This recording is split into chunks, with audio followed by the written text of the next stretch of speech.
Hello, my name is Alan Mark. You know, it's amazing how fate inserts itself into all of our lives. Our story today is about a young man named Eric Carbajo. He had everything going for him. A beautiful family, college educated in building technologies, and then like millions of other Americans, he lost his job during the Great Recession of 2008. He did odds and ends of volunteer work, but little did he know that helping the parents of a child paralyzed after a horrific automobile accident would lead to the creation of Community Renovations, a construction company devoted exclusively to creating barrier-free environments for the disabled. My first barrier-free modification project was an unfortunate situation that a family was involved in an automobile accident that left their child paralyzed. In order for that child to come home from the hospital, they needed a ramp built. I lost my job at the same time, and not knowing that this was going to be the new road that I was going to be venturing down, we went over there and built the ramp. And at the end of the project, we talked to an insurance adjuster and found out that this is quite a field that's in need, and I pursued it.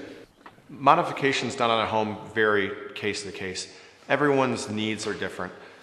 Some people just need their doors to be widened. They can install pivot hinges to add a little bit to their doorways. They might need new headers installed, all the way to installing ramps and putting in accessible bathrooms. The first objective in designing a bathroom is to ensure that the customer has a safe bathroom. You're in a wet area that creates the most hazards in a house, so you want to make sure that you're using the right materials for the client. You have to think outside the box when you're working with people with disabilities, because they're more at risk at being hurt than other people. There's two different types of bathroom modifications typically that can be done. One, on an existing house, you're limited to certain space or funds, so we have to think creatively to install a barrier-free bathroom that's safe and convenient and functional for a client. Other times there is space and there are funds where we can add on to a house to allow the proper space and safe transfer areas onto the toilet or into the shower underneath the sink. Well, every bathroom that we have is different. Sometimes we can just remove a bathtub and install a roll-in shower with a zero clearance, but every house is different. Every house has its own limitations, and we try to make every bathroom and every project we do safe. We don't want to just do a project just to get it done. We want to make sure that we do it the right way and it's safe for our client. We have 4 kids. Peyton is the youngest of 4.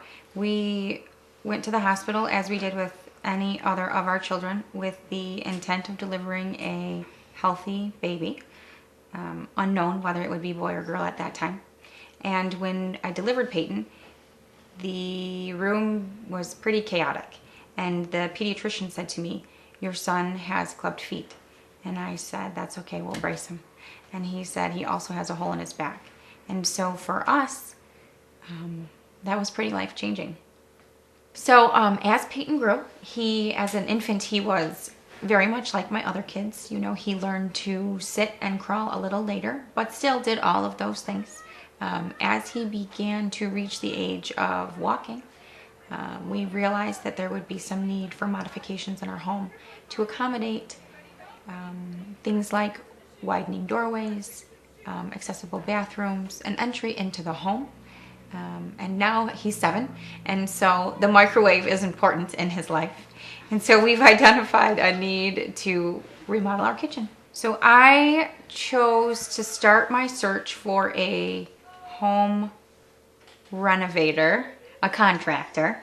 I wanted to find somebody that was familiar with the needs of individuals who may not necessarily get around like someone whom is able-bodied. I was looking for somebody who was familiar with ADA specifications. I was hopeful that I would be able to identify someone who knew that my child was a child, not somebody who had grown and acquired this illness or incapacitation or differently abled body part through life.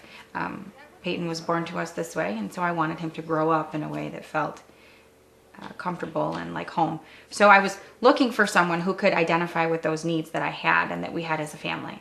And I found Eric. So once we identified Eric from Community Renovations as the person we wanted to work with, he helped to kind of get us through the whole process from identifying the size and length and width of what we needed for a ramp to let our son successfully transition into the home. He was able to identify that we needed a wider platform at the top, something I knew nothing about, so that he could easily, reverse and go out of the home in a way that was safe for him. He was able to talk to my husband about the needs and the specifications, how much of his garage would be taken up.